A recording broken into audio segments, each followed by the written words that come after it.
A man in black, an archbishop and his mission, this time not as a priest, but as a diplomat at the United Nations in Geneva. A diplomat is a gentleman who thinks twice before saying nothing. This is a quote from the American best-selling author John Steinbeck. Whether that is so, well, we spoke to someone who teaches diplomats at the Geneva School of Diplomacy and International Relations. And in diplomacy, it's like in law, words have meanings, and the way you build sentences, the way you express yourself, it can be perceived in very different ways. So then it can have an impact, and even on the reputation of the country. Gilles is a Catholic, and whether he leaves his faith at home when he talks to his students at the school, we find out now, in this new edition of EWTN UN blog.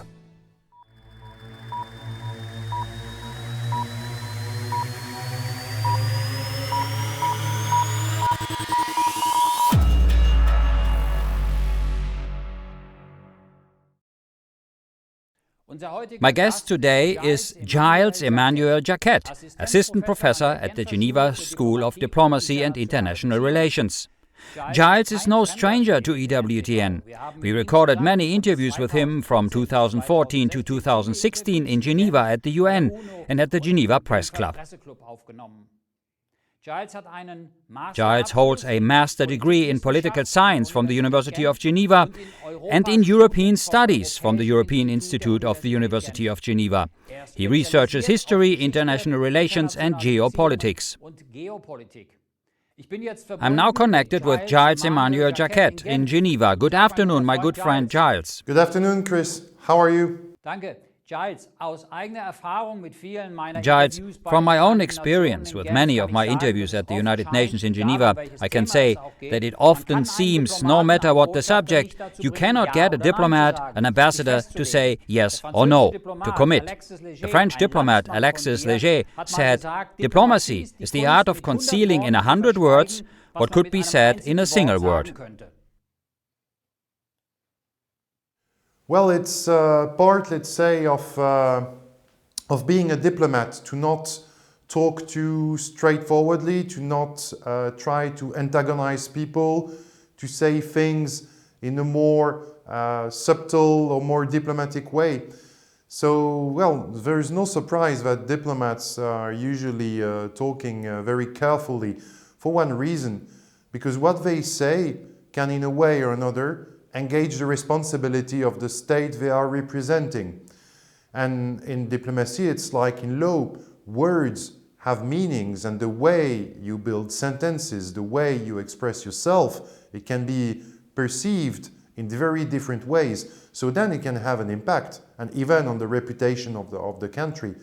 So diplomats are usually very, very careful, and it's part as well of the protocol they follow. You have ways to properly address other diplomats or heads of states. And even when you are talking to, let's say, a rival or enemy state, even in this case, a diplomat will usually talk in a very careful and polite way. In fact, it's very rare to see diplomats speaking harshly about other countries, or especially about other state leaders. It's usually considered as something very rude to talk in a very harsh and direct way, and to criticize in a very harsh way as well a country or a state leader. I have often asked this question. A diplomat representing the Catholic Church, the Vatican, a priest, is he not allowed to proclaim his religion in the forum of the UN? Is a diplomat of the Holy See different from non-religious diplomats? How do you see that? It's a very interesting question, because with the Holy See, we are facing a very unique case. In many cases, diplomats are just representing a country. And countries, well, you may have a state ideology. You may even have a sort of religious ideology, as you have Islamic republics. But in most cases, we are still facing state leaders, rarely clerics. So the Holy See is very peculiar in that way, that Most of its diplomats are in fact religious clerics. Now, when it comes to their roles as diplomats, priests or bishops or archbishops who act as diplomats, they do not really act as priests. They speak like diplomats. They use the same expressions. They follow the same protocol. They follow the same etiquette. It's really rare to see, for example, a priest or representative of the Holy See preaching. It's not really their role. But at the same time, just like other states, the Holy See as well can, let's say, express some of its very specific concerns with regard to its, let's say, ideology, if we could say so, its religious ideology. We don't see Holy See diplomats preaching, but we can see them talking about human rights and as well making connections with the gospel, with the Holy Scripture. It's possible. And as well, diplomats are not preachers. It's well understood in the Holy See. You have to represent a state, even though it's not, let's say, ordinary state, because it's a religious state with the Pope at the head of it. So we may see diplomats at the Holy See, or from the Holy See, making some religious or ethical considerations in their communique, in their statements, but they are not preaching. So they are really, let's say, following the codes, following the etiquette and the protocol. In February of this year, Pope Francis hosted a reception for members of the diplomatic corps accredited to the Holy See. Fraternity is a true remedy for crisis and divisions, he said in his address to the diplomats. Former US Secretary of State Madeleine Albright once said that she learned, as a diplomat, that interpersonal relationships ultimately make all the difference. And that is what diplomats seek and need, face-to-face interaction with others. Especially when it comes to peace talks, diplomacy is a very important part of achieving peace, or should I say, try to achieve peace. Do you teach diplomats how to achieve peace? Accomplishing peace is really ambitious. Let's say it's the goal, but I would rather talk about contributing to peace, even making small contributions, but gradually these contributions could bring a concrete achievement. I don't really have, let's say, golden rules to give to diplomats, but the first thing is to be able to put yourself in the shoes of others, to understand the perspective from others, their experience, their points of views.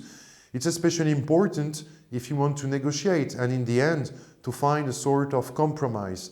Without putting yourself in the shoes of others, you will very hardly understand what they have experienced or why they think the way they think. So that's the first thing I'm telling diplomats or students, that they should understand the point of view of others and be curious about that as well. The experience of others, the history of other countries, and the culture as well.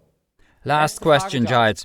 I suppose you have to leave your Catholic faith at home, so to speak, and are not allowed to talk about it when you teach to your students, right? Well, it's a very interesting question. I don't know if we can really make such a separation between your beliefs and who you are when you are in the public sphere, or when you're working, or when you are, let's say, dealing with people who are non-believers. I don't leave my faith at home, like a bag you would just leave at home. No, my faith is with me every day. Now, when it comes to teaching, I'm not preaching, I'm teaching international relations, so it's different. But when religious questions are asked, I'm trying to be honest, I'm trying to be transparent, to be fair, even in the critiques, with regard maybe to things happening in the world, with regard to the Catholic faith and other religions as well. So I'm not leaving my faith at home, but I'm also as well always trying to make sure that it won't harm or it won't shock people. I'm always careful with the context or the setting or the people with who I am. But I would have to say as well that In our culture, in Western Europe nowadays, or in France or in Switzerland especially, Christian values are not antagonistic with our societies, because our societies, even though they are secular societies, they are based originally on Christian values, should they be religious and cultural values.